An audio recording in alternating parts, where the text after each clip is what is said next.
So I've got the option if I want Yes. to literally stack or choose the more secure. Yeah, and we actually, just for ourselves personally, we have 98, 99% of our metals in the vault, because that's where we feel we've got the flexibility, we've got the access, we can do all the switching stuff that we'll talk to you about on another show. But we like to have a little bit close by. So, and that for us is the right balance. For some people, they want 50-50. Some people want everything at home.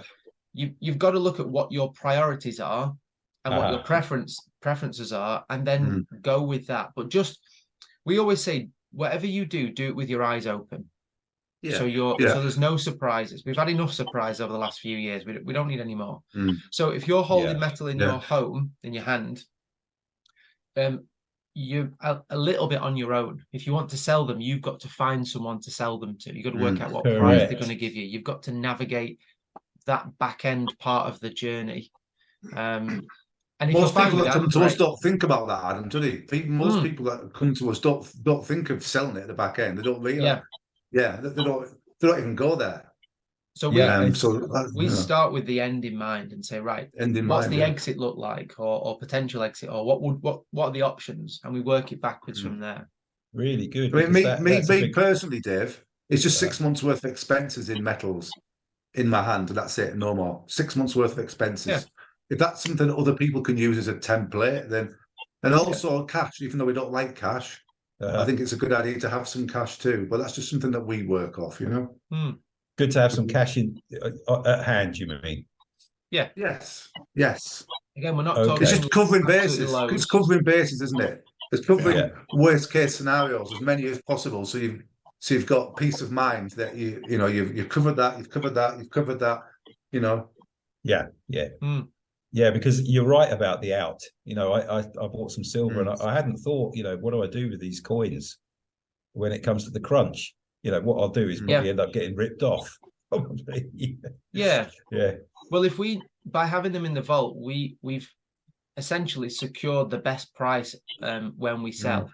So there's no worry about that on the other end. The other thing with silver is if you store silver in something called a bonded warehouse, which it's not a warehouse. A warehouse makes it sound like anyone can just wander in, but it's a type of vault. Think of it like a vault in a duty-free zone. Then you don't have to pay the VAT on silver. Right. Which is VAT. I just wish I knew that 10 years ago, Dave. Yeah. I mean, that makes a huge. It's 21%. Just that alone, and it's not every vault. It's a specific type of vault that UK 20%. So you get 20% more for your money just for storing it in the right place and in the right way. That for us is a big motivator.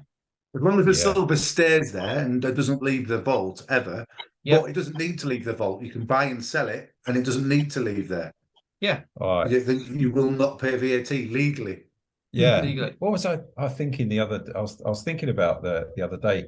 Imagine if you wanted to shift location, and that involved a customs barrier. We've had it. We've had customers say to us, I've got all this metal in my house. I'm moving countries. What do I do with it? And the options are limited. If I'm going to be honest, it's a physical thing.